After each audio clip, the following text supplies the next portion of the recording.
Fui deputado da oposição, fui jornalista e primeiro-ministro. Fundei um jornal e a primeira televisão privada em Portugal.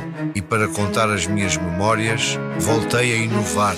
Memórias de Francisco Pinto Balsemão, um podcast inovador baseado no livro homónimo, narrado por voz em inteligência artificial. Disponível em expresso.pt e nas plataformas de podcast. Expresso. Liberdade para pensar. No café onde costumo ir, peço o dobro da dose de manteiga normal no pão. A ideia é ficar uma camada uniforme como uma fatia de queijo. É um prazer imenso e diário. As manhãs são melhores por causa do pão com manteiga. E tem que ser com manteiga, só manteiga. Há certos dias em que um pão com manteiga e um café podem ser a única razão para nos levantarmos. Sucede que acaba de ser conhecido um estudo que nos instiga a ficarmos na cama. Concluiu o seguinte: quem consome manteiga tem 15% de possibilidades de morrer de forma prematura de uma doença cardiovascular ou de cancro. Publicado em março, na revista JAMA Internal Medicine, é coisa séria. Incluiu 200 mil pessoas ao longo de 30 anos e envolveu o MIT e Harvard. Uma das sugestões dos investigadores é que troquemos a manteiga por óleos vegetais. Qualquer óleo vegetal, mas sobretudo o azeite insaturado, é preferível à manteiga, gordura animal saturada. O que é surpreendente é a magnitude da associação que encontramos. Vimos uma diminuição em 17% no risco de morte quando projetámos a troca de manteiga por óleos vegetais na dieta diária. Comentou, a propósito, o autor do estudo. A questão é, e agora? Como acabar com um prazer tão grande como o da manteiga? Um prazer tão antigo? Quando era miúdo, a minha avó fazia torradas naquelas torradeiras de ferro espalmadas sobre o lume, dezenas delas para os netos. Só parávamos de pôr manteiga quando a fatia se ensopava até dobrar.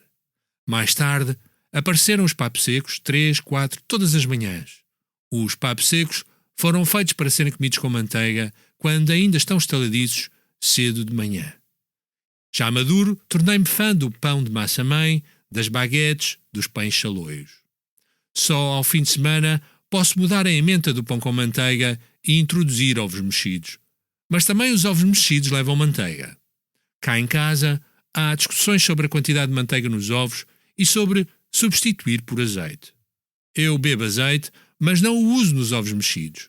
Uma colher de sopa de manteiga para 3 ovos é a minha bitola.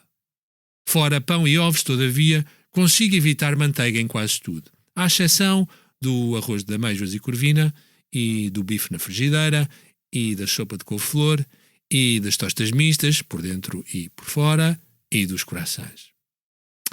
Já estava a esquecer o tal estudo, porventura mais um para ser desmentido em breve, quando ouvi na rádio uma nutricionista falar no tema. Depois de dizer da manteiga o que Putin não disse de Zelensky, atirou, e cito de memória: já sabem que eu não sou radical. Não digo para pararem de comer manteiga, começou por explicar, mas depois rematou: podem comer manteiga ao domingo, por exemplo. Ao domingo.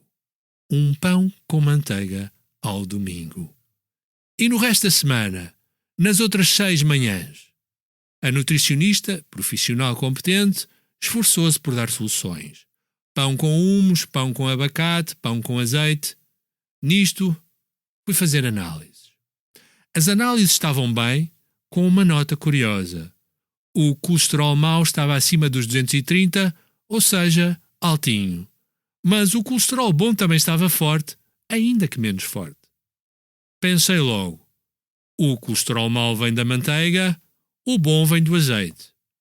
A solução para equilibrar os níveis pareceu-me então evidente: manter o consumo de manteiga, aumentar o consumo de azeite. E já sabem, há mais comida para além de bife com batatas fritas, mas bife com batatas fritas é muito bom.